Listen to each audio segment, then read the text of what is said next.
Well, it's 3 o'clock, so we should get started. I wanted to just make a quick mention that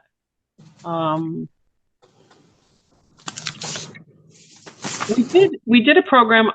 Maybe some of you were on that program. I don't know. Maybe Alberta, maybe even Bob. We did a program a while back on the Ain't I a Woman, the Sojourner Truth Project. I want to say it was last year or the year before.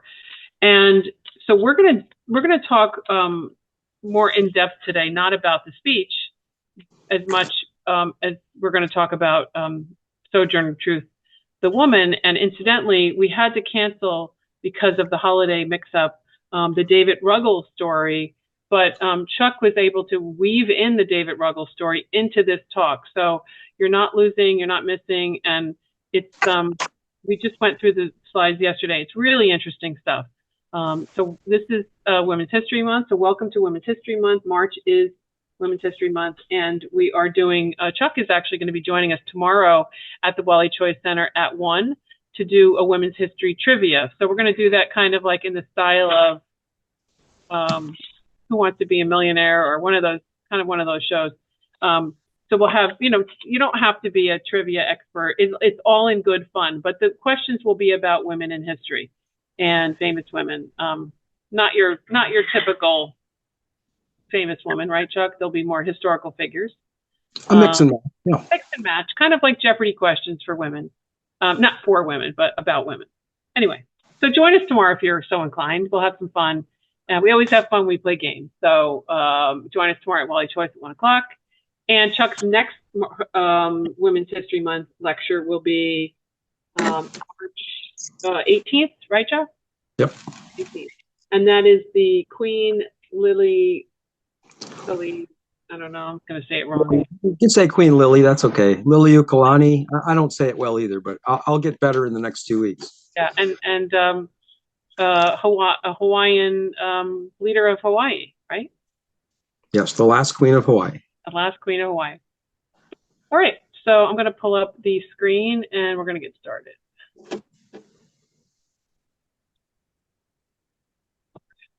From the beginning. Oh, before I do that, I'm going to mute myself. All right, Chuck, you can get started as soon as you see the first slide come. Yep, I can see it. No, there we go. We're there. Welcome to today's presentation for Women's History Month. And today, as Michelle has explained, we will be learning more about the life of Sojourner Truth. And the truth be told, that is not her original given name. That would be just underneath the line there. You'll see it in small print there. Isabella Baumfree was her given name in 1797 or thereabouts. They don't have an exact birth date for her, but she was born near the town of Esopus, New York. Her birthplace shows up with a few different names, but all little towns near each other. And she was born to parents James Baumfree, and her mother's name was Elizabeth. And what's interesting about her father James is that his last name was not descended from the Hardenberg family. There you see the residence where the Baumfree family lived.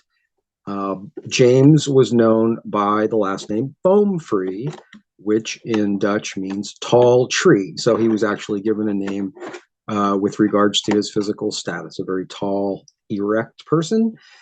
And they actually did have privileges originally in the Hardenberg house. The Baumfree family were considered special friends of the family. They had their own residence on the property. However, when Johannes, the father, died and left his property to his son Charles, the family got moved into the cellar with the rest of the slaves, thus ending their special status on the property and further complicating the Baumfree life at this time was the selling off of many of her siblings. She had many siblings, up to 9, I believe she counted. And at this point in her life, and this is the early 1800s. We're talking about before she was 10 years old. She actually saw the disappearance of several of her siblings. At the point where Charles dies in 1808, she's sold to a man by the name of Neely. And the problem with this connection is that Neely only speaks English, and Isabella, who was known as Belle at this time, only spoke Dutch. So the language barrier was very, very critical, and led to the beatings of Belle. Frequently, when she was told to bring a broom, she'd bring a spoon and other such things. And so she was severely beaten in this environment, to the point where her dad, on a visit to see his daughter, noticed the poor treatment and arranged for her to be sold to a different owner. This particular owner, named, I believe, Shriver, was a tavern keeper, and this is where Isabella says she learned to swear and smoke. Then she was sold once again to a man named John Dumont, who had a small farm and family. And in this environment, in her teen years, she was treated very poorly, birthed a daughter by Dumont, most likely, and also had a sad story where she fell in love with a neighbor, an enslaved man by the name of Robert. And when they met clandestinely to develop their love for each other, it was found out, and it was cracked down upon severely by Robert's owner. And that dissolved that relationship to the point where Isabella never forgot for the rest of her life. She ended up marrying a man named, I believe his name was Thomas, and they had 3 children, so including one who died in childbirth and the one she already had from Dumont. This would make a total of 5 children, 4 surviving in her life. In New York State at this time, we're talking about the mid-1820s, the state legislature had decided to end slavery, abolishing it in the year 1827.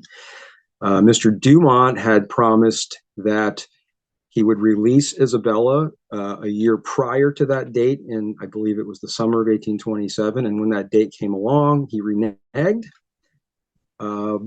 thus relegating Isabella to a further period of slavery. And somewhere about 6 months after that reneging, she walked out with her infant daughter, Sophia, leaving her other 2 children behind. And this was in an attempt to seek freedom. And this is right before she would have been given her freedom anyway in 1827. Her children, however, would not have been freed by this law. This was a staggered law where the kids would be held for a longer period of time. So it was a risky move, taking her infant.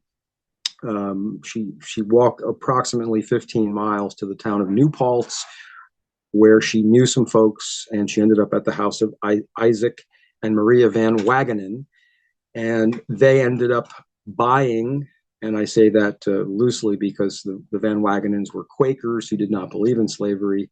But when Dumont came looking for her and found her, they agreed to purchase her for $20, but saying the whole time that you're free, you're not our slave. We're just trying to get you out of the situation. So the next year, at that point anyway, in 1827, she would have been free no matter. She stayed in the area long enough. This is kind of the beginning of the real intriguing part of her life. She stays in the area long enough to pursue a case against her former owner, Dumont, who was involved in a sale of her son, Peter. This is one of the 2 children left behind when she escaped. She had heard that Dumont, through in-laws or such, had sold Peter to a man from Alabama. And this was in violation of state law, removing the child from the state. So she pursued, using a lawyer with the help of Van Wagenen, both Van Wagenens. She ended up pursuing her son's captor and prosecuted successfully in about 1827. It took about 18 months to get the whole case resolved, including going to Alabama to retrieve the boy. And this case uh, is believed to be the first case where a woman, especially a black woman, wins a case in court against a white slave owner. And what's also amazing about this case is the records detailing the lawsuit were not found until 2022 in the New York State Archive. So truly a lot of this is new information for all of us. So very exciting for Isabella to get her son back and to also win damages in the case. At this point in her life, she's going to move ahead, and we can see where she's the next slide here, where she's leaving. This is her hometown area of Esopus in Ulster County. Towns of Riften and Swartzkill have often been related to her birthplace as well. But you can see today the Hudson River Valley area of Esopus. So she's choosing now at this point to leave the Van Wagoners, and we'll see the next slide. This is the earliest known image of her, we believe. It's probably in the 1850s at this point. So she's in her 50s or so. But this is the time in the late 1820s. She's about 30 years old or so, and she takes her kids and she moves to New York City. And we will soon meet a man who she probably ran into at this time in the African-American community in New York City, a man named David Ruggles. But before we meet David Ruggles, we're going to meet this man. His name is Robert Matthews, also known as the Prophet Matthias. Now, first, before she meets Matthias, she meets a man named Elijah Pearson, who was a New Jersey-born minister. And Elijah Pearson has fallen under the spell in New York City of this man, Robert Matthews, also known as the Prophet Matthias. Now, Matthias is a very charismatic individual. He's an itinerant carpenter from upstate New York. And somehow he convinces Pearson and two other prominent businessmen, a man named Sylvester Mills and another man by the name of Benjamin Folger. And he convinces these three men that he is the Son of God, and he is the walking truth is actually the name he went by. So they agree, these rich businessmen agree to turn over property and money to this man. And at some point in the early 1830s, the woman who will soon be known as Sojourner Truth, still at this point, she's known as Isabella Van Wagenen. Actually, she took the name of her friends in New Paltz. She becomes the housekeeper for Elijah Pearson, who falls in with the Prophet Matthias. So she does become involved in the situation with this prophet, who is running a commune, basically, in Ossining, New York, which is currently where Sing Sing prison is located. It used to be known as Sing Sing, this town, Ossining. And at this location was a very opulent mansion, which Matthews, the man you see on your screen, had the full run of. And this commune basically sounds like, perhaps a Charles Manson-like commune. There's lots of intrigue and sex scandal and such. Won't go into details on that. It's a story all of itself. But what happens is Pearson dies on the property in 1834, a suspicious death. And following this death, both Robert Matthews, aka the Prophet Matthias, and the future Sojourner Truth, then known as Isabella Van Wagenen, they were both charged with murder. So this is the first time we see Isabella in the public eye, and it's a court case, and she's defended by documents from her friends in New Paltz, like the Van Wagenens. Her character witnesses stand up strong, and she is acquitted, along with Matthews, of murder. And it likely wasn't murder, but what happened as a result of this case, this is considered one of the first sensationalized murder cases in the country, because it's also happening at the very same time the birth of the newspaper, the penny press, as it's called at the time, is starting to capture attention of the reading public. And so she becomes, I wouldn't call her a celebrity or notorious, but she becomes a person of interest here in the story. And again, pointing to her earlier case where she wins a settlement against the Alabama slave owner, she decides after this case that she is going to sue for libel. And I'm not 100% sure, but I believe the libel case went against the newspaper and not the people who were accusing her of murder, which were I think the businessmen and their associates. I believe she sued the newspaper in New York City and won a libel suit. I believe it paid her $150 settlement. And the point of the suit was the newspaper called her a witch during this trial. So sometime around 1840, this case is settled, or actually a little earlier in the late 1830s. And this is also the same time she loses contact with her son Peter. This is the boy who she rescued from Alabama. He had had, of course, problems growing up with this uncertain life, and he ended up joining a group of whalers based out of Nantucket. And he either was lost at sea or found somewhere else to live his life. Never contacted his family again. This was around 1840. So we will now meet the new woman who, on June 1st, 1843, Pentecost Sunday, she changes her name to Sojourner Truth. She takes this as a sign from God. She has a totally inspiring moment, and she does this. And I just wanted to mention a quote of hers from this time. She decides that she's testifying to the hope that was in her by changing her life, by dropping everything except her family.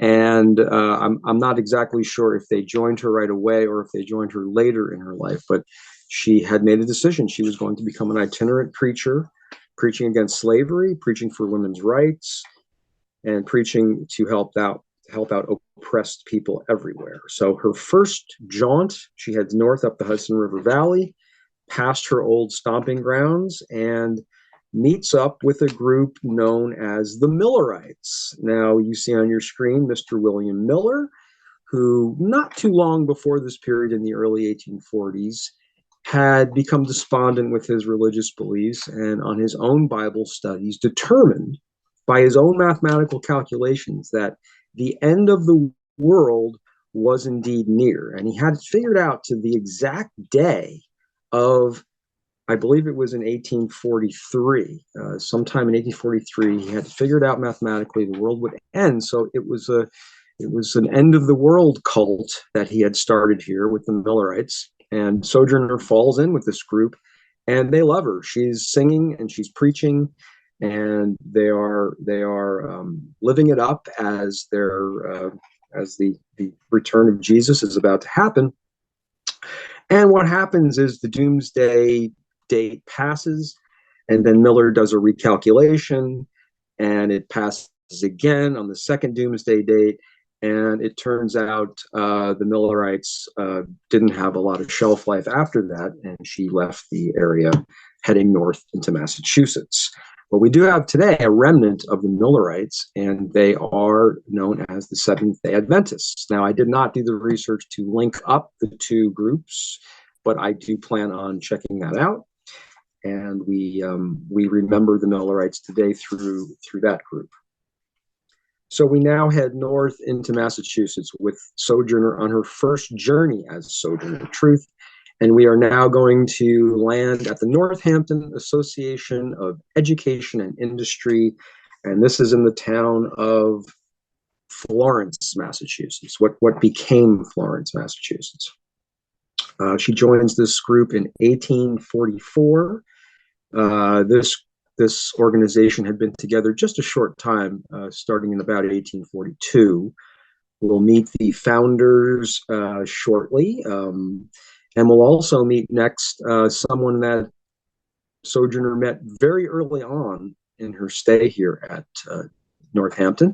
And it's the next slide. It's a very young Frederick Douglass, who was already at this location when Sojourner was there.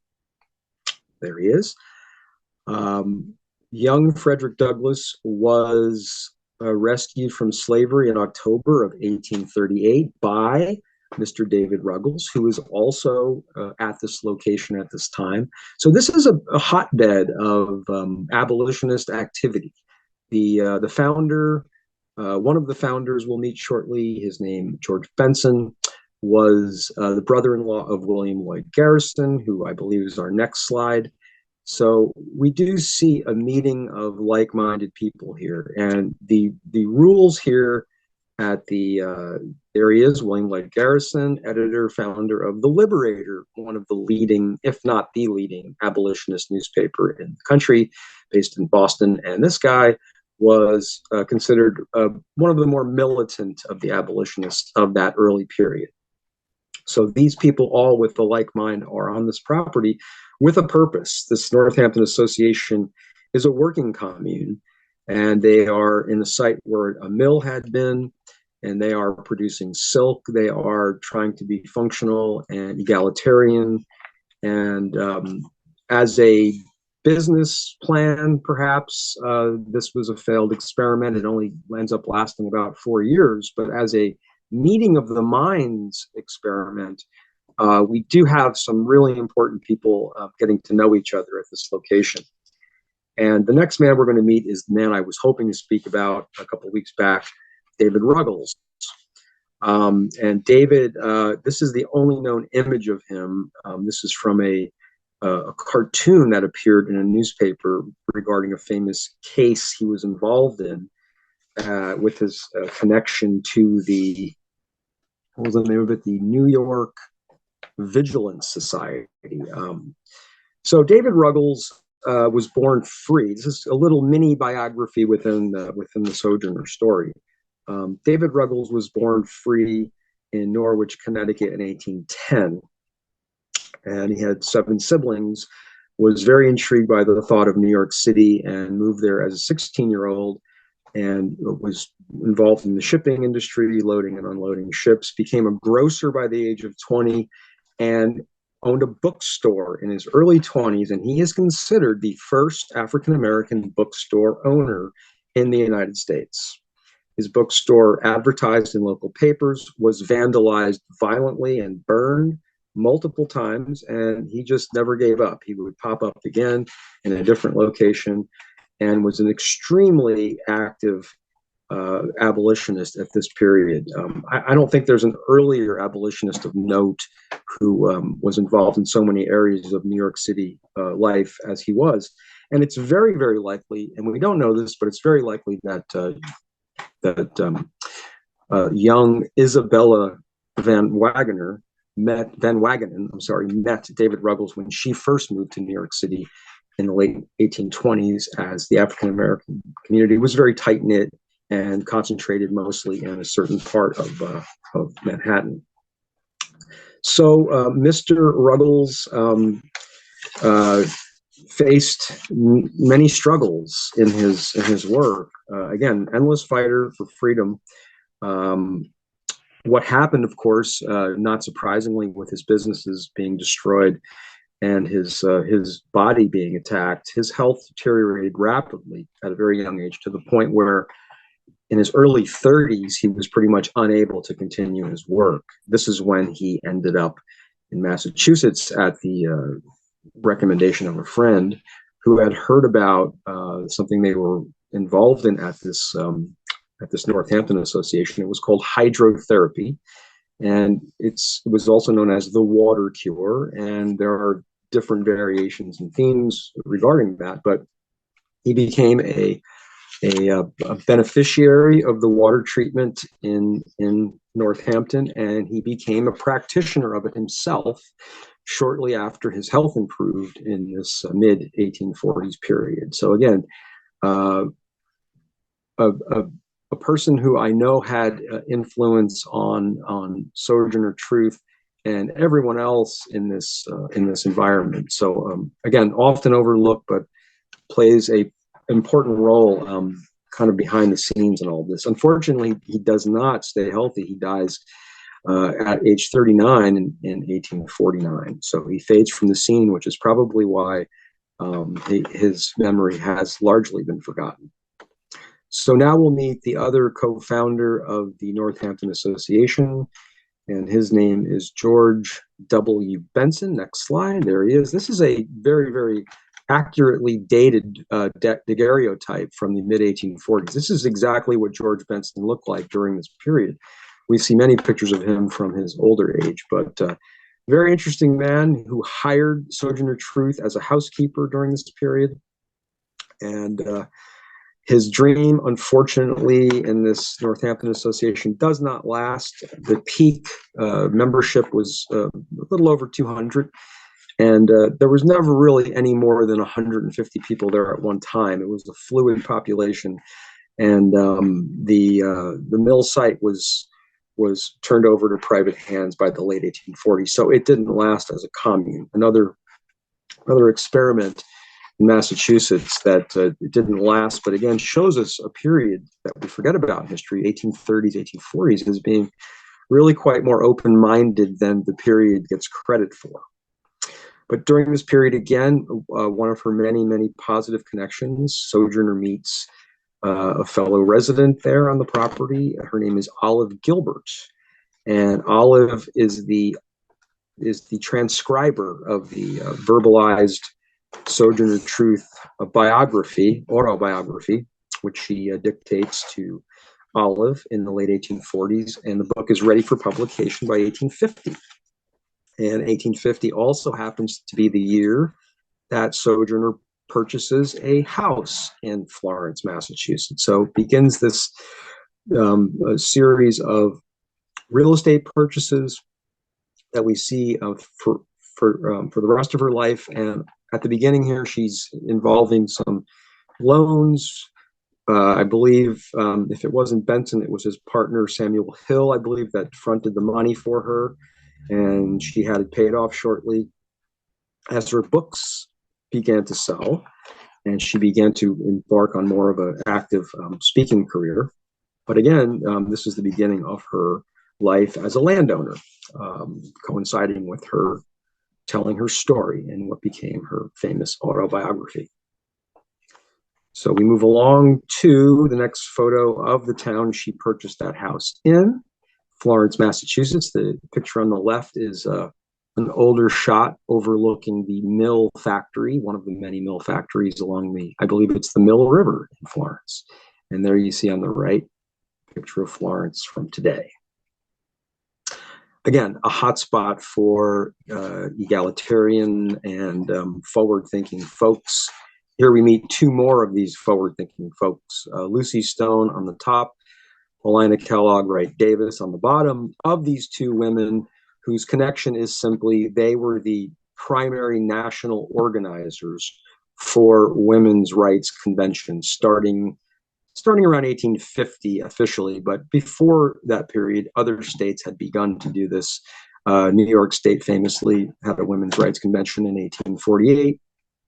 Massachusetts had been having them for a few years prior, but in 1850, these two women get together and are either officially or unofficially named the organizers of a national movement towards conventions and organizing to create more political power. And of these two women, I just have to say a little bit more about Lucy Stone because I found her to be extremely intriguing and certainly worthy of multiple hours of discussion.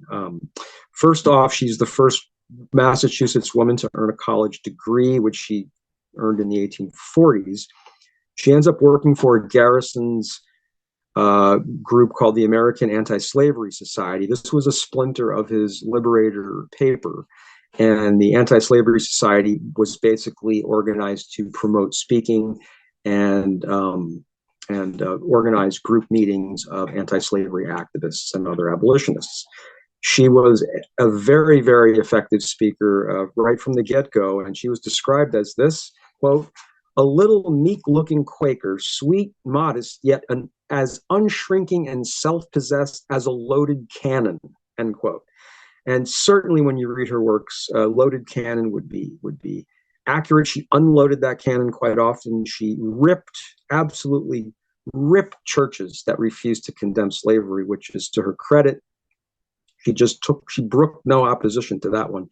And also, I found this fascinating. She also is the first public wearer of what became known as bloomers. This was named after another woman. This was the pants under the skirt look that became extremely controversial to the point where she stopped wearing them after a while because that's all people wanted to talk about was her clothing and how anti-male it was to wear pants and such. But she really wasn't doing that for any statement. She was doing that to be comfortable. She had just recovered from typhoid when she started wearing these comfortable, loose clothing attire that now we take for granted. But also, too, this is a little bit later in period that brings in New Jersey a little bit. In 1858, this is fantastic. She had married, and she refused to take her husband's last name, which is significant. In 1858, she challenged good old Orange, New Jersey, Essex County's own, Orange, New Jersey's tax law by not paying her property tax because she said, this is taxation without representation. If you're not going to let me vote, I'm not paying my property tax. And her husband was completely in cahoots with her. He could have paid the tax himself. They put the deed in her name to challenge it intentionally. And it became a story. It didn't change New Jersey law.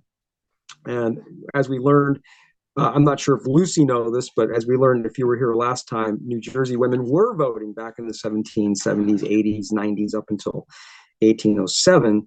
But anyway, I found this to be a little fun little sidelight to Lucy Stone and her image and her mission. And not to shortchange Paulina Wright. Again, a powerful force, yet much more sedate and less flamboyant in her demeanor, which you can kind of tell just by looking at the photos, perhaps. Okay, so we go to our next guest for the evening. And I just wanted to bring these two women up because they helped to organize the 1851 Ohio Women's Rights Convention in Akron. This man attended, his name Marius Robinson. He was the editor and publisher of the Anti-Slavery Bugle, based out of Ohio. And the more I looked into this man's life, again, like Lucy Stone, I felt like I had to share a little bit extra just because this is a powerful figure in Ohio abolitionist history. And the reason he's in our story today is, and you may already know about this from what Michelle said about the Ain't I a Woman speech, but his version of the now famous Ain't I a Woman speech is likely the most accurate version, published just a few weeks after the speech in 1851. Truth checked it with him. She was friends with him, trusted him, and whether the words were exactly accurate or not, she did approve what he published in his paper. That's why he's in our story today. But before this period of time, about 15 years earlier in 1837, Marius Racine Robinson was part of an anti-slavery rally in Ohio. And before he was allowed to speak that day, he was captured, tarred, and feathered, taken 10 miles out of town to eliminate him from the day's events.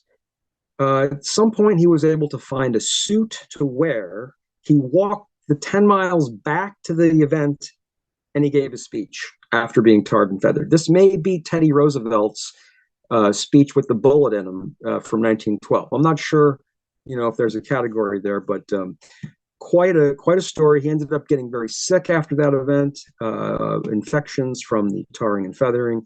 But this was a vehement anti-slavery spokesperson who backed up Sojourner Truth's famous 1851 speech. And the next person we will meet is Frances Dana Gage, I believe. She should be next. Frances Dana Barker Gage. There she is. Now, she was also at the speech in 1851. She considered herself a friend of Sojourner Truth. She also was the woman who introduced Sojourner at the convention. Sojourner was not scheduled to speak at the time, was not yet an established circuit speaker. So she was kind of a bonus to the event. But what happened is very interesting. And if you know the story, I'm sorry to bore you, but the basic version is that the speech she gave, which was reported apparently accurately by Marius Robinson, was revisited in 1863 by Frances Gage, who again was at the event. but she introduced a whole new version of the 1851 speech, and it became known as the Ain't I a Woman speech. Among many other inaccuracies, in her version, Ain't I a Woman is never said. I'm sorry, in his version, in the original version, Ain't I a Woman is never said. In her version, it's said at least 4 times, thus becoming the title of the speech. So it's quite ironic that the title of the speech is using a phrase repeated in the wrong version and never used in the original. So again, a bit confusing. But I will, at this point, give a bit of an excerpt, and I would say this could be from the Gage version, but we're going to run with this one. This is what Sojourner said on that day in May 1851. Quote, "If the first woman God ever made was strong enough to turn the world upside down all alone, these women together ought to be able to turn it back and get it right side up again. And now that they're asking to do it, the men better let them." End quote. This, I think, comes from the Gage version. And again, because Gage and Sojourner were friends, I believe that Sojourner did not speak up when the Gage version came out in 1863, because by that time, Sojourner was more famous. She was more of a public figure, and she did stand to gain financially from the publicity brought in by Gage's version. So I don't, and again, we have to give Gage credit for getting the essence of Sojourner's speech mostly accurate. There were specific things that were completely inaccurate. For example, Gage claimed that Sojourner said she had 13 children. The records show that Sojourner almost certainly had no more than 5. And never ever, and she was proud of her kids and spoke of it, and never ever spoke of any more, and probably would have if she had them. So this does draw light onto the inaccuracies of Gage's version. But again, just to speak a little bit of Frances Gage by herself. I mean, again, as a woman activist of her time, I mean, her house was burned down 3 times. She was paralyzed in a carriage accident that may have been shenanigans against her. So her courage in all this is unmistakable and real. It's just that somehow her version in history became the real version, and I think only now in more recent times we're seeing a closer look reveal that it's actually Robinson who most accurately represents the Dutch speaking and English as a second language, Sojourner Truth. That's one of the obvious embellishments of Gage, is that she puts the entire speech in a Southern dialect that Sojourner Truth definitely never spoke. She was passionate. She was very humorous for sure, but did not speak the way that most people assumed Southern slaves spoke. And that's another big problem with the Gage version. So we're going to go forward, and we're going to meet another famous American with Sojourner Truth, and this is a depiction of President Abraham Lincoln and Sojourner Truth. Now, this is an odd painting. I'm not sure the origin of this one, and Michelle noticed right away that it seemed to be photoshopped or collaged somehow together, and I'm not sure that it was, but it does seem that Sojourner, even though she's seated, is very much out of scale to the president. She was almost as tall as Abraham Lincoln, and I'm not saying she was the same size as him, but it seems to be like she's somehow shrunken in her seat there, as opposed to her actual size, which leads it to believe this is done after the fact. These two actually did meet in the White House, and it was on October 29th, 1864. And at this point in the Civil War, Sojourner had quite a bit of interest. She had already, at the very beginning of the war, she was calling for Black troops to be raised and to be funded. Her grandson did join the Massachusetts 54th, the famous Black infantry group. And she also raised food and supplies for Michigan colored soldiers out of Detroit. But most interestingly, I think, is she was arrested in the state of Indiana in the early 1860s, early part of the Civil War, simply for setting foot in the state of Indiana. This is a northern state. They were not a border state. But for some reason, I guess she was a threat, and they kept her in jail for 10 days in the state of Indiana during the Civil War, which I found interesting. Later, after the war, she becomes an advocate for the Freedmen's Bureau. Her main goal is to resettle and help fund the new life that these free people were going to have. And she also was known to be an agitator on the Washington, D.C. transit system, which at the time was a trolley car system. She was basically leading the way for Rosa Parks to do what she did in Birmingham 90 years later by sitting in unapproved seats on the trolley just to push the envelope of seating integration, which did happen in DC, I believe, during her lifetime. So again, always the activist. This woman was never going to stop in her seeking justice. Right before the Civil War, we'll just go backwards slightly. In 1857, she purchased land at a property in Michigan, and this property again became known as a commune. I just wanted to make sure I got the name right. It's Harmonia, near Battle Creek, Michigan. She purchased a fairly large lot, and a house was built there, and she lived there for the years through the Civil War. And there we see Battle Creek coming up a little bit ahead. But at the time, she was still, I think, looking for the group of people to settle with. Remember, this would be her fourth commune that she was associated with, I believe. So never quite giving up the hope for a group of people who would get along and share with equal spirit the goals and the responsibilities of a community. This particular group, Harmonia, was known to be a spiritualist group, which believed in conversing with the spirits of dead people. And so she did enter into this realm, which was considered controversial even among some of her friends. But by 1867, right after the Civil War, she purchased a house in Battle Creek, Michigan, where she lived the remainder of her life. And we're going to go back if we can go back one slide, and we will see a friend of hers. This friend is named Amy Post, and another very, very interesting friend of Sojourner Truth. Sojourner had some really cool friends, and Amy Post was one of them. And I'm just going to read a quote by her. Again, I thought she deserved a little bit extra attention. And this is an example from, I believe, when Amy lived in Rochester, New York, which was considered a hotbed of progressive thought in the 1830s and 40s.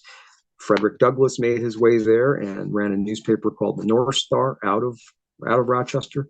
But this is a scene, I just wanted to describe it briefly. This is a scene where Amy Post had received 11 or 12 free people who were enslaved but running away. They were people who were utilizing the Underground Railroad, of which Amy's house was on, Amy and her husband.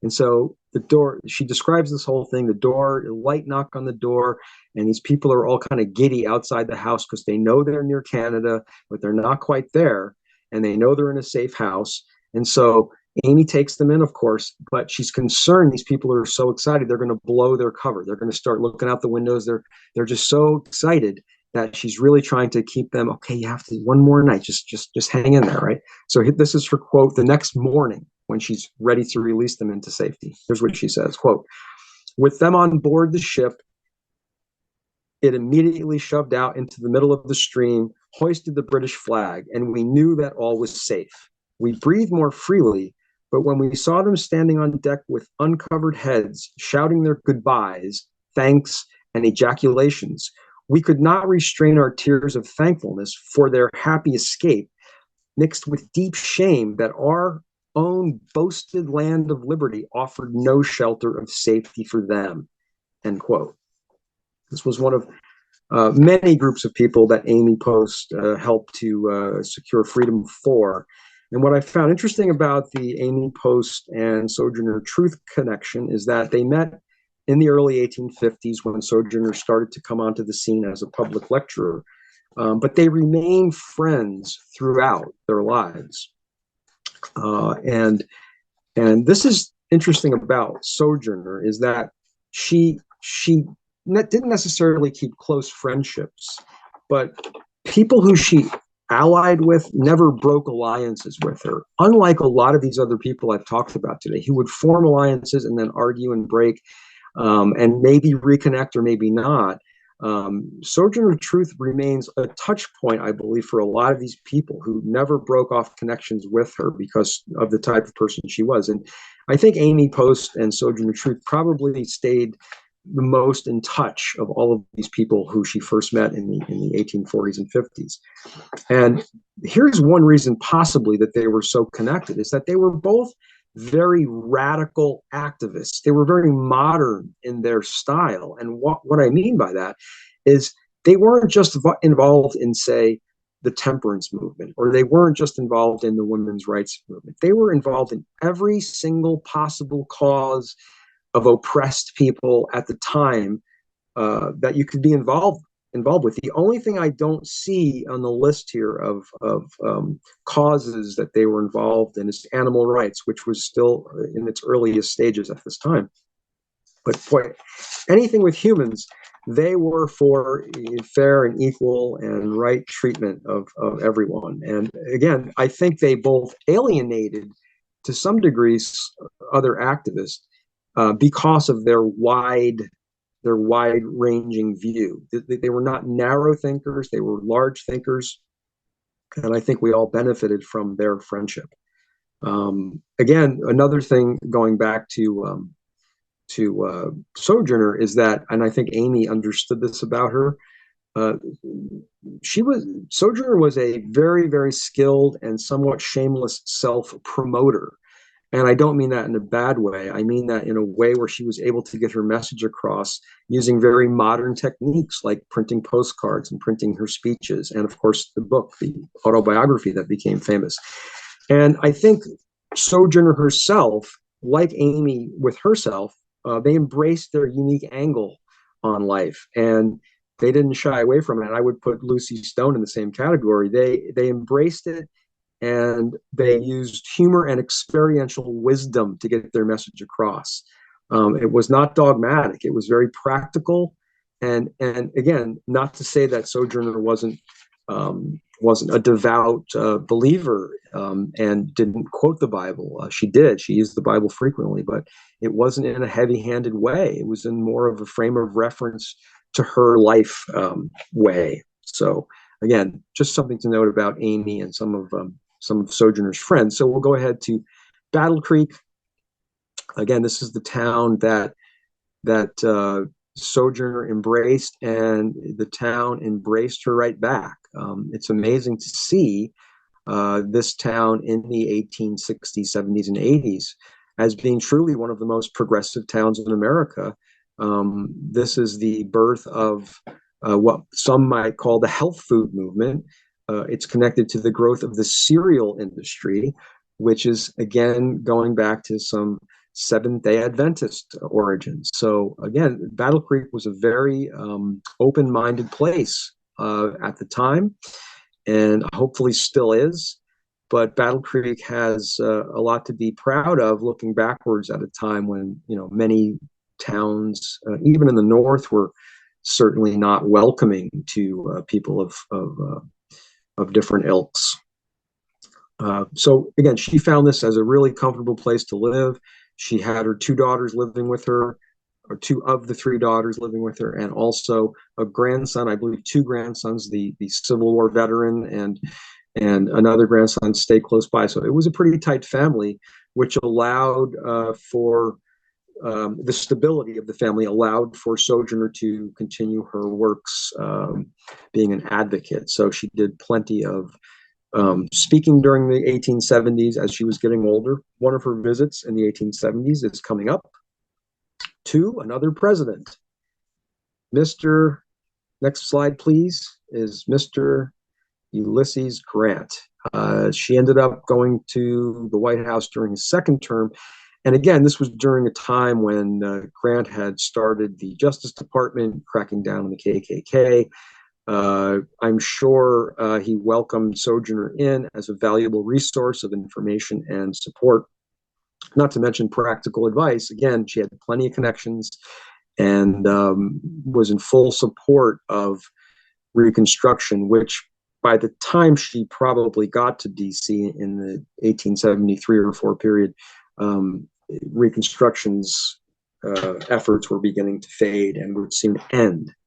So again, she retreated to Battle Creek, where she died at the age of 86. I believe it was 1883. And we'll see her tombstone now.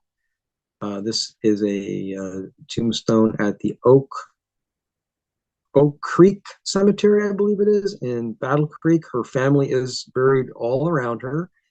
And the tombstone, I'm not sure if this is the original tombstone, but the original one had her age at 105, which has since been corrected to 86. She died in 1883 at age 86. And the next slide, we see the memorial bust at the U.S. Capitol building. This was installed in 2009, and I believe that is the creator of the bust next to it. And this is at, again, like I said, the U.S. Capitol building in Washington, D.C. So we go back to another image, I believe now, of Sojourner to finish up. Oh yeah, this is the image of, oh yeah, this is the slogan. Okay, this is one of the original cards she sold. And again, talking about a modern woman, this is her slogan on this card. Quote, selling the shadow to support the substance.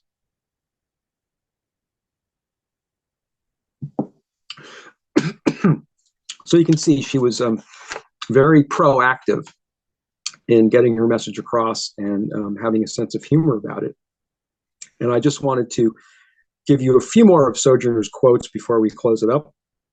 And questions are welcome, of course. This is a quote regarding the day she ran away from her slaver. Well, again, let me correct myself. The day she did not run away from her slaver, because the quote is, I did not run off, for I thought that be wicked, but I walked off, believing that to be all right. End quote. So she didn't run away from slavery. She walked away from slavery. And another one of my favorite quotes of hers is very simply, quote, I am women's rights, end quote. Yeah, I get it. Mm-hmm. One more for you. And we'll close with this quote. And this is what she often would say at the beginning of her speeches. I just reversed it to finish with this. Quote, children, I have come here like the rest of you to hear what I have to say, end quote. And yes, she was that interesting. And yes, she probably didn't know exactly what she was going to say. And I would have come there too to see what she had to say, because she was a very interesting person. And again, looking back at her life in the time frame of 1790s to the 1880s, what an interesting and varied life. She definitely took the bull by the horns, and she did her thing on her terms. And her message was strong and was acknowledged by many powerful people who helped her spread that message. And I do want to say it's been a pleasure learning more about her and her strengths. And I'm glad she's getting a revamped view from historians and citizens alike who really should know more about this amazing person. So that's what I have for now. If anyone has anything else, if Michelle wants to go to this next, we can. This is okay. This is from the Sojourner Truth Project from about 5 or 6 years ago. And there are two versions of the speech. One is the original version that was printed in Marius Robinson's paper, The Anti-Slavery Bugle, in 1851, a few weeks after her speech. And this is the the version that has the likely more accurate words that she used in a Dutch speaker's accent. So this is likely what it really sounded like to the audience in Akron. If Michelle can do that and share that. Which one do you want first? Do the first one first, 1851. No, but you want the Marius version, right? Yeah. You can just stall a little bit more because I'm going to have to do it. Sure. No, I can keep talking about it because again, I think what happened in history is that Gage's version got locked in, the Ain't I a Woman speech, and it's unfortunate in a way because her original speech was plenty powerful. It just wasn't maybe as snazzy or sellable as the Gage speech became. And some might argue that the Gage speech put her on the map, put truth on the map for a lot of people until they read that. She was just another abolitionist, perhaps. So again, it didn't hurt Sojourner's career that this was printed incorrectly. And it didn't miss the essence of the speech. It caught the essence, but it butchered the facts quite a bit. All right. Hold on. Oh, yeah. A few words. I want to say a few words about this matter. I am a woman's rights. I have as much muscle as any man, and I can do as much work as any man. I have plowed and reaped and husked and chopped and mowed. And can any man do better than that? I have heard much about the sexes being equal. I can carry as much as any man, and I can eat as much too, if I can get it. I am as strong as any man that is today. As for intellect, all I can say is if a woman have a pint and a man a quart, why can't she have her little pint full? You need not be afraid to give us our rights, for fear we will take too much. For we can't take much more than a pint will hold. The poor man. All right. Good.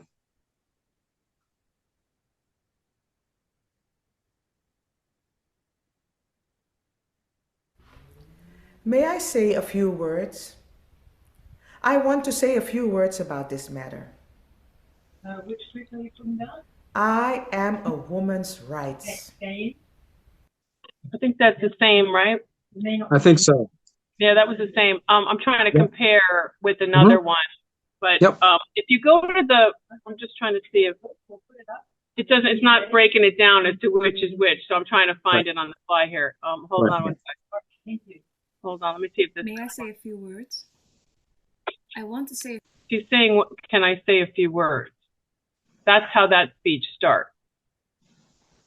The original speech. See, yeah, they're just giving us the original speech.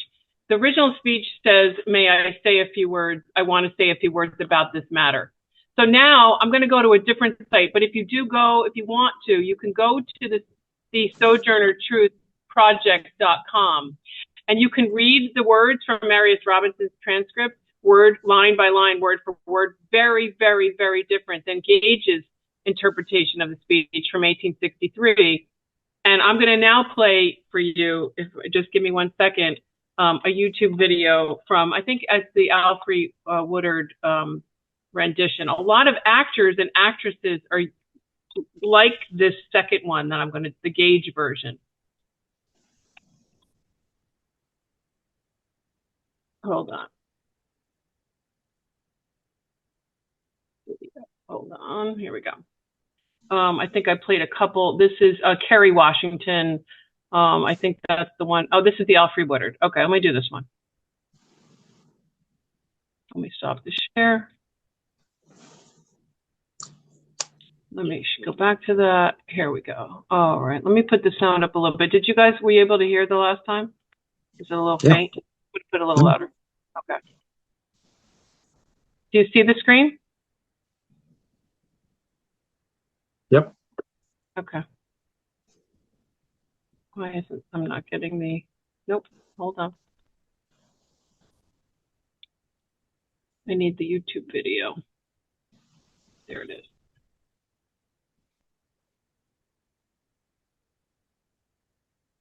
Just bear with me. Here it is. Can you see that? You see the commercial? You make your kingdom, and your kingdom makes you. Help protect your health and finances with Medicare solutions from the Mutual of Omaha family of companies. Sponsored by. Okay. Here we go. The black abolitionist Sojourner Truth, who was freed from slavery in 1827, speaks to a gathering of feminists in Akron, Ohio in 1851.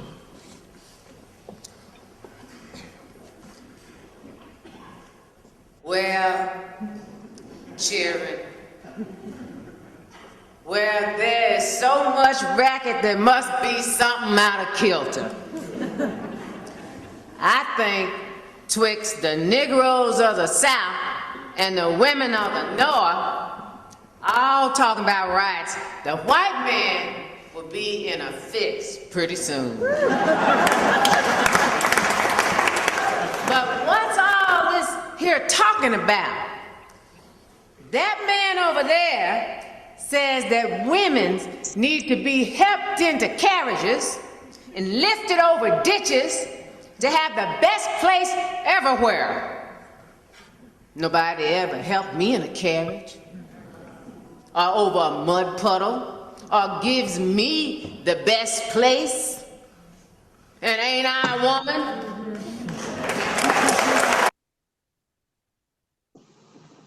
All right. So there you have it. The two speeches. The first one was, I don't think it was an actress, but it was a young girl with a, believe it or not, a Dutch accent. And this is, that was the 1851, right? Mm-hmm. And that was the Marius Robinson interpretation. Yep. The second one was the Gage interpretation that was published in 1863, right, Chuck? Yes. So what do you think happened during those years? I believe, I mean, I'm trying to give Miss Gage the benefit of the doubt in that, like, it was basically a chance to spread a message that she really cared about and to make money for whoever published that article at the time. I can't remember which paper published that or magazine, but it was very, very popular, meaning that the liberty she took ended up being profitable to her employer and probably her. That's my assumption in all this. So I'm guessing she did that. But also it's important to note that Sojourner was friendly with Gage and could have told her to upgrade it, change it, get the Robinson version, into the story. I'm not saying that came up, but theoretically she could have at least intervened at some point in the period after publication. And she chose not to because, again, it probably brought more attention to her and her message, and her books probably sold better. So I'm assuming that simply because Gage got the message right, the delivery and all that other stuff didn't matter as much to Truth and to Gage. I'm guessing they were together on that, at least. Although I'm not sure. That's complete conjecture on my part. Yeah, that's interesting. I thought that also probably there were more people at that point in time that actually could understand, that sort of dialect, wanting to sort of get people, the masses, people to understand, to get the message, that maybe it was on purpose, or something was just lost in translation. Well, some have actually accused Gage of being racist herself, and did this out of some sort of issue like that. I don't think that's the case, because there's so much evidence that this woman was not a racist that it's hard to imagine she wanted to take that route, because that was inside of her. There could have been a strategy, like you said, where they wanted to make it more accessible in the way people thought they would be hearing things from a Black woman. I don't know, but there could be some calculation there too. It's possible. And also from an artistic standpoint, I think it's easier for actresses to, speak in a dialect that's more recognizable than Absolutely. It is Dutch. I don't even know. I don't know many people that speak Dutch, and I don't know what it really sounds like. So no, they're not known for their accents. They're not known for a whole lot. But she was a Dutch speaker, Sojourner, right? Absolutely, yes. Just like our last friend Samuel Sutphen. This was common in this area, in this northeast corridor, New Jersey, New York, lower New York, very common to have these slaves grow up speaking Dutch. She didn't spend any time in the South. I didn't see any. None whatsoever. She may have gone on one visit there and I remember it brought up criticism from others. And I can't remember the details, but no, you're right about that. She has very little personal connection to the South. Yeah. But also we don't see any evidence of this, but it did occur to me that she may have been a very, very familiar participant in Pinkster. She may have been a Pinkster, queen or something like that in her earlier days. Because again, this was the hotbed of Pinkster where she was in Ulster County, just, outside of Albany. Albany was considered the Pinkster hotspot in that time period. So just in case anybody that's on the call now, just reiterate the Pinkster thing, so that in case you missed out on Pinkster. I know Pinkster, yes, Pinkster turns out to be an old Dutch holiday celebrated in the spring. It's kind of connected to Easter in some ways. It's not necessarily directly connected, but somehow this Dutch holiday carried over to the New World when they came, and it carried on with their slaves, and then it just carried on into the African American population beyond that. So it's definitely a hybrid holiday. It has some kind of resemblance to Mardi Gras. There's Easter egg type things. Painted eggs happen. The African Americans called it the special wind. There was something about the wind that resurrected Christ was connected to the Pinkster holiday. So again, it is Easter connected, not directly, but we see it making a comeback, and there you see some of the modern celebrations regarding Pinkster. Do we have any questions? Anybody have a question? You want to unmute yourself and ask Chuck, or you can put it in the chat.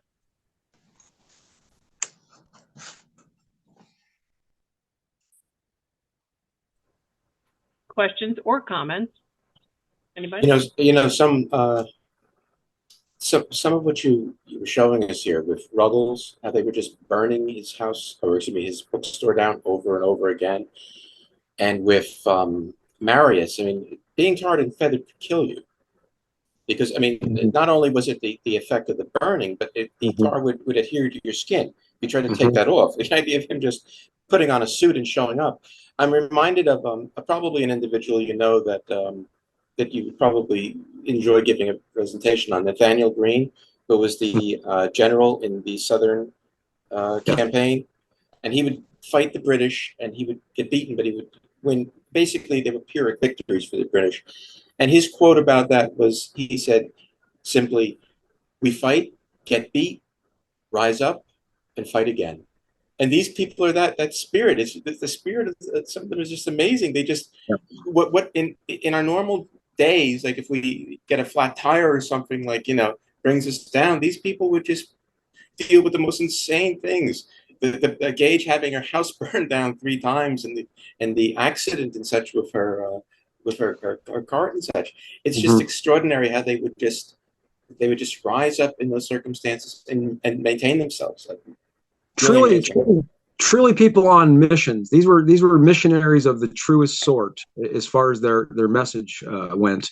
Nothing was going to stop them from getting their message across. You don't hear stories about people who, shied away after their house burned down and decided to live a quieter life out in the village without rabble rousing. You just don't hear about those people. Maybe they existed and we don't hear about them because they went dormant and stopped agitating. But these people all have that same story. It's a different version every time. But again, the bonding, I think, happens over these shared stories. You know, I got tarred and feathered. Well, I got, you know, my house got burned down. I mean, it is kind of a persecution bonding, so to speak, and it kind of, I think, fueled their cause even more. I mean, reading some of Douglas's accounts about Sojourner, it's very fascinating.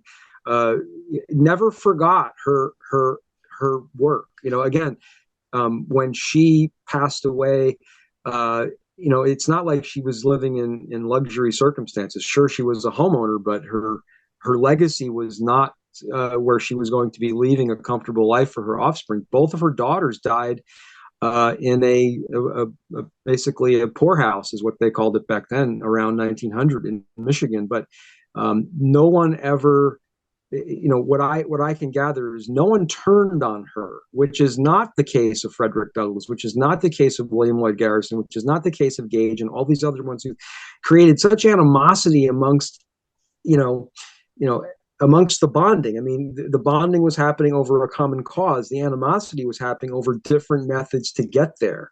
You know, to many, Sojourner was too extreme.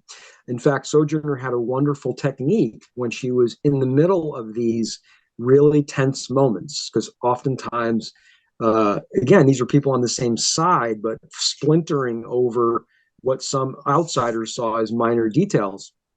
And there are several instances where Sojourner, in the middle of this kind of conflict, she had a pretty ready solution for these conflicts. She would try to go up to a high place, like up on a balcony or up on some chairs or desk, and she would start to sing Bible songs. And generally this worked. This was a great diffusing method of getting people to calm down and get their act together and get back on the same page, at least temporarily. But again, it's so interesting to see. And when you have, like, I guess what historians tend to do is we cross-check, we triangulate, so to speak, to see, okay, well, this is what this person said in their diary. What did other people say about this person? You know, with Sojourner, she shows up in a lot of writings of other people. People talked about her. She wasn't simply a correspondent or friend. And remember, I don't know if she ever learned to write in her life. So her own work is limited to speeches that were transcribed. I don't know. It's amazing that she didn't,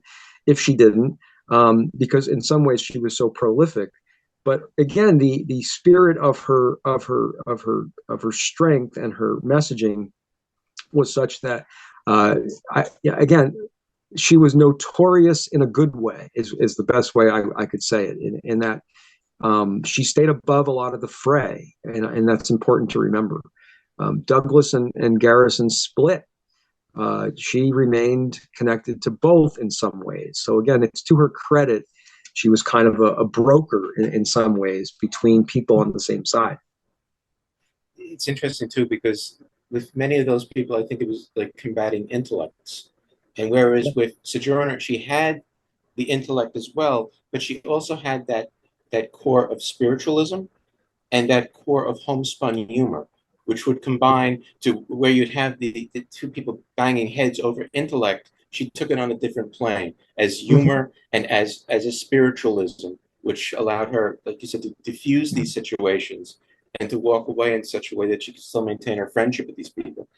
That's a good point, Tom. And it's also true that her spiritualism was fairly strong during that same period during the Civil War, where Mary Todd Lincoln was also bringing in spiritualists to commune with the dead in the White House. So this was not a fringe belief necessarily. It was fairly widespread during this time. But the spiritualism aspect that grew during this period did alienate some of her cohorts to the point where, you know, they had to back away from some of her, what I called earlier, her modernism, meaning her widespread activism in all of these different fronts.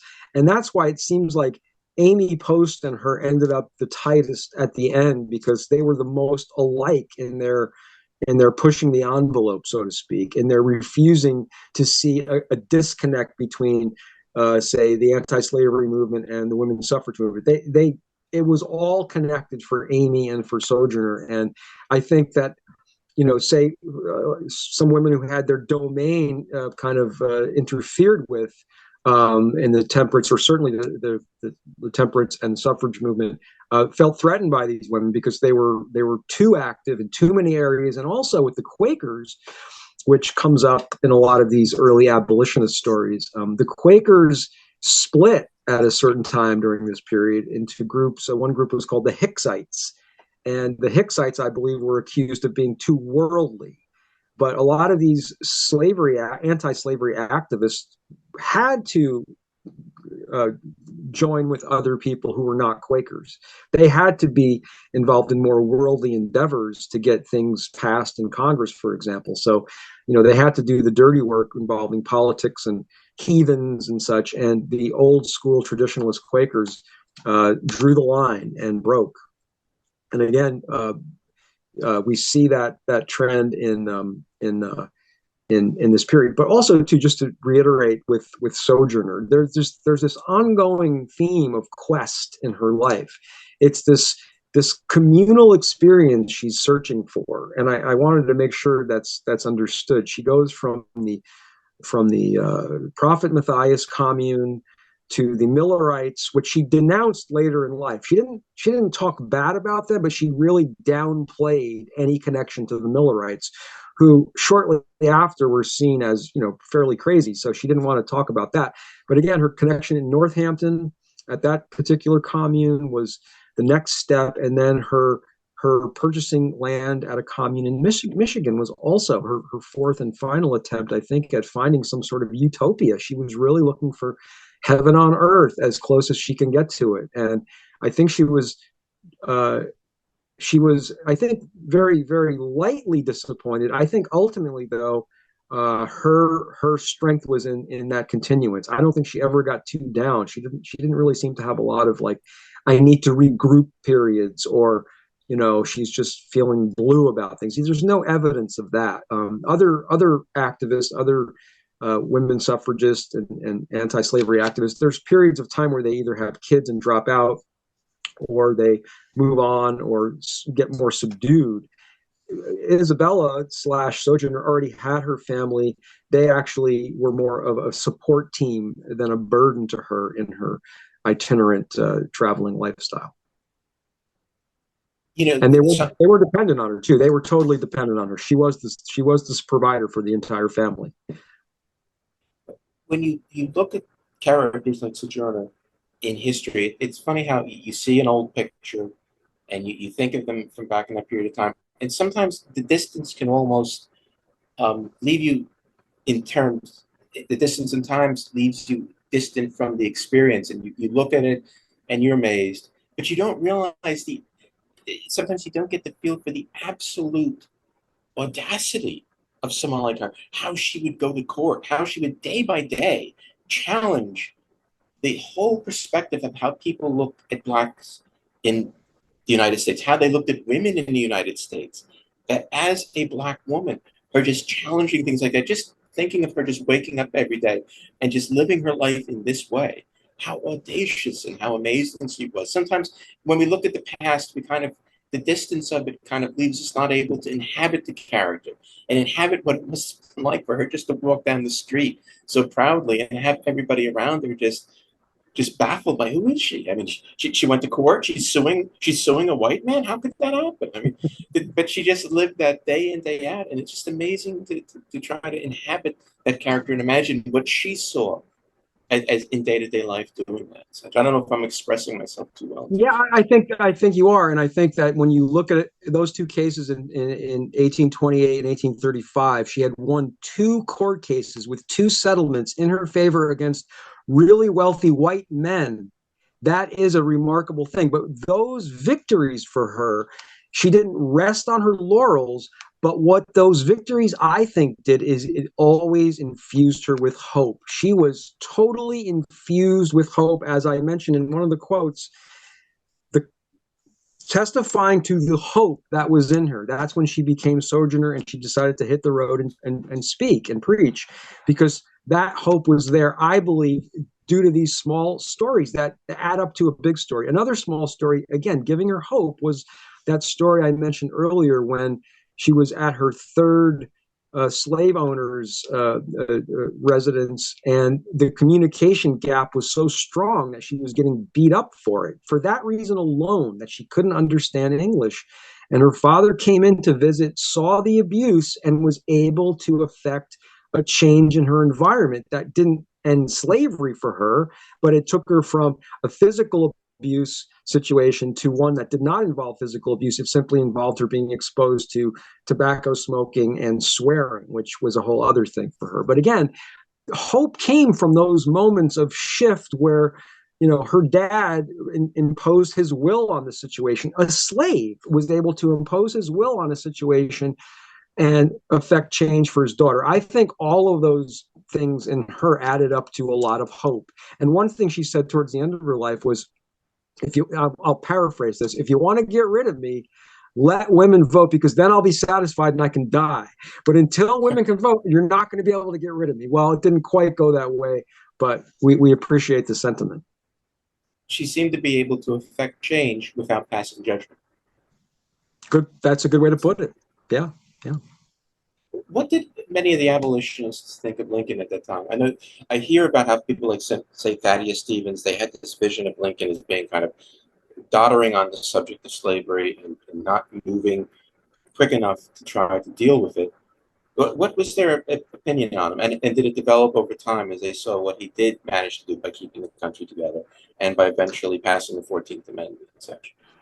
You know, it shifted, I'm sure, through the war and from before the war. You know, he shifted greatly in his views, I think, by the Emancipation Proclamation time period. But again, I think the wiser of the abolitionists understood his political situation, and his stances were often not necessarily true to his heart, but they were more true to the situation at hand, meaning that he couldn't fully announce this is not about slavery at the beginning of the war, even if he may have understood that it really was at the heart about slavery. So I think some of the wiser ones kind of gave him leeway with his actions at the beginning of the war. Certainly they cheered him on as he came around to their way of thinking. I'm sure there were continual abusers of him, of the abolitionist camp, because of his, well, for one reason, because of his wife and her brothers being Confederate soldiers. This was a compromised position to some, to have a wife with family, you know, connected to the enemy, literally fighting against the Union. Many think that Lincoln had to compromise just because of his own, you know, internal family situation. Forget the politics, but I think they came along with him. You know, again, the ones who understood this was more of a strategy than his own true heartfelt beliefs early on, and certainly their headlines showed it as we get into 1863. And how important, of course, it was to maintain the Union, because if the Union broke apart, then the whole question of freeing the slaves would be a moot point, because the South would be a separate nation. There'd be nothing you could do. Yes. So he had to maintain it, and he was clever in that in the beginning of his administration, what he was trying to do by keeping the South from being able to spread slavery was that it would stop the South from having the control of the Senate or having parity in the Senate, which would mean that their political power would eventually decline. They wouldn't be able to choose who was in the Supreme Court. What he was trying to do was to keep the country together and soft pedal a slow strangulation of slavery. But the South saw through that as well. They understood what he was doing. Yes, and they did. Eventually ran off. But it was interesting. He was such a balance. I mean, the balancing acts he tried to do were extraordinary. It's just an individual. You could have a talk about Lincoln that could last about 7 years.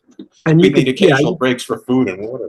You could pick a topic and do lengthy, you know, just on one particular area of his life or presidency. Yes, it's a rich area for sure. But again, I find it interesting that he took the time to meet with Sojourner in 1864. And again, this was at a time when she was in D.C. being an activist for sure. She saw this again at the beginning. Remember, it's interesting you bring up Lincoln in the beginning of the Civil War, because at first, before the Emancipation Proclamation, blacks from the South were simply called contraband. It was no different than, say, a pile of hay or flour that was confiscated. They were basically just contraband of war. So Sojourner's connection was, she was concerned that these so-called contraband camps were insufficiently safe and healthy for these newly displaced slaves. So that was her main goal during this period, was to make sure that funding was existing. And she visited some of these camps personally to inspect them, and was appalled at the conditions. So they would be really no different to some of the prison camps that were going on at the time. So her attention was that these people were not prisoners. They were not contraband like bales of hay that you could just leave in a barn. These were people that had to be cared for. And her advocacy comes in very strong for these contraband camps, which honestly don't show up a lot when you read Civil War history. Plenty about the prison camps, plenty about the Emancipation Proclamation, which freed the slaves in the South, but not the North. But what happened to the slaves before the Emancipation Proclamation who were displaced and running, I hadn't really heard much about until I came across the contraband camp stories. And she was directly involved with, again, improving the conditions. Why do you feel there weren't more slave revolts? You hear about revolts such as Nat Turner, for instance, and such. But I've always been curious why there weren't more widespread revolts, especially in plantations where you'd have such large groups of people together. Why they didn't feel, let's make a go of this. Or did they feel it's just a hopeless scenario because they'd be hunted down right away and such? No, I think there's a few ways to look at this. I believe that there were far more slave revolts than we realize, number one. A lot of them were very early on, so they kind of get lost in the pages of history. So when we look at Nat Turner, that comes in around 1831, I believe. Before that, there was Denmark Vesey and a revolt, I think, in the 1820s in the South. But after, you do not see much in the way of revolts after the 1830s because of the crackdown, thanks to the Nat Turner Rebellion. So the crackdown after the 1830s was severe. Movement of any blacks were curtailed. Passes were enforced. You had to have a pass to travel.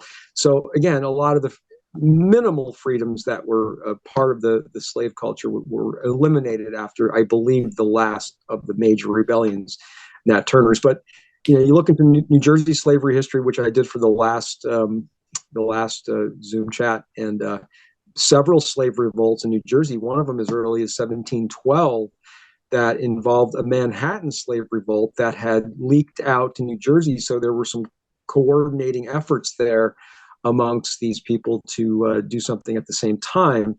And it was found out about. And again, they always generally executed these people who were involved in the plots, which usually had a temporary curtailment on activities, and then they would pop up again. But like I said, I think another reason we don't know about a number of these attempted slave revolts is that the histories were written by not the slaves or their descendants. So when you want to whitewash history, back in the day when there weren't a lot of eyes watching, it wasn't very hard to do. And I found that quite a bit in this research, that what happens when you're doing research into slavery that involves white ownership is, I believe, a lot of these descendants who want to upgrade and spruce up perhaps what they consider to be a sordid past end up skipping over certain facts and eliminating certain things. And so what happens is, as a historian, you end up with a lot of contradictions. You end up,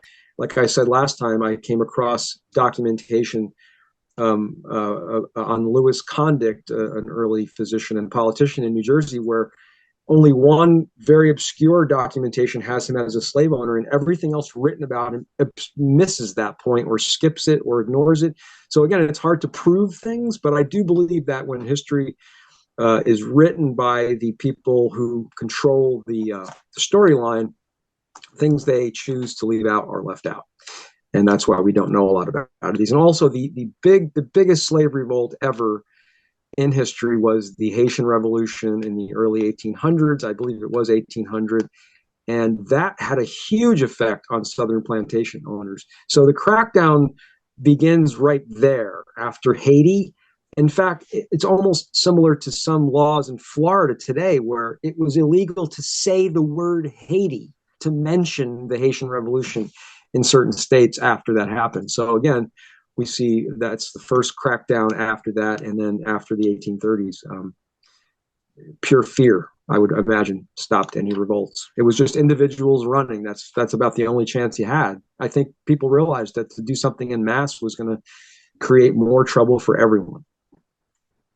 I was curious from that perspective how the abolitionists wanted to end slavery. They wanted to probably legally end slavery, but what their perspective was in terms of revolt and violent ending of slavery via the actions of the slaves themselves. In other words, what John Brown was trying to do was to actually touch off a revolt, which failed spectacularly for him. But how most of the abolitionists regarded that in terms of the right of slaves to actually violently revolt against their masters.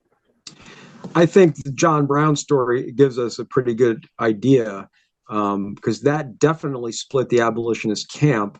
In fact, it was hard to find too many folks who were in full support of him, even strong abolitionists, simply because of the way he chose to go about it.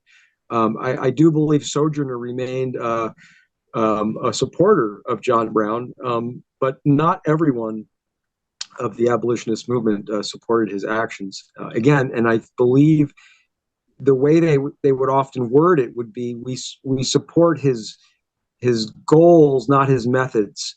And because they believed that those methods would create way worse backlash for all of those who didn't make it, for all of the people who weren't involved in the plot, assuming it was going to be successful.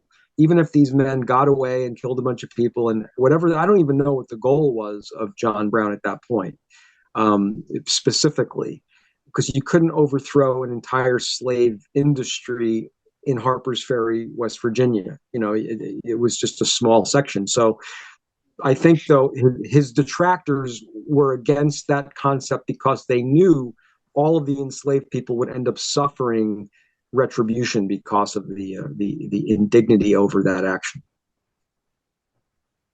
The Second Amendment was basically passed as an inclusion, specifically pretty much for the purpose of having the militias to be able to control slavery, right? To have the people. Wasn't that something? Because every part of the Constitution, if you look at it, is marvelously written until you get to the Second Amendment, which is just like, it looks as if someone wrote it together in about 3 seconds and just jammed it in there. But it was something, from what I understand, that the intention was for the South to be able to maintain armed militias for the purpose of being able to patrol their territories and have an ability to deal with slave revolts. Is that pretty much the main gist of it and such?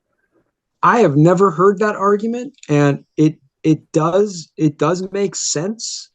I don't know the origin of the Second Amendment. I don't know if it was pushed by Southern slaveholders, but it does seem to coincide with their goals of that time, and that's to control the slave population. So that's an interesting angle that I might want to pursue further, but I really am not sure how directly that connection is. It could be indirect, it could be incidental, or it could be very intentional. I don't know.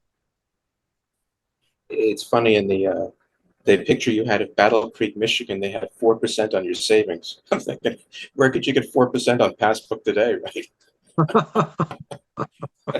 You'd have to put your money away for like 100 years.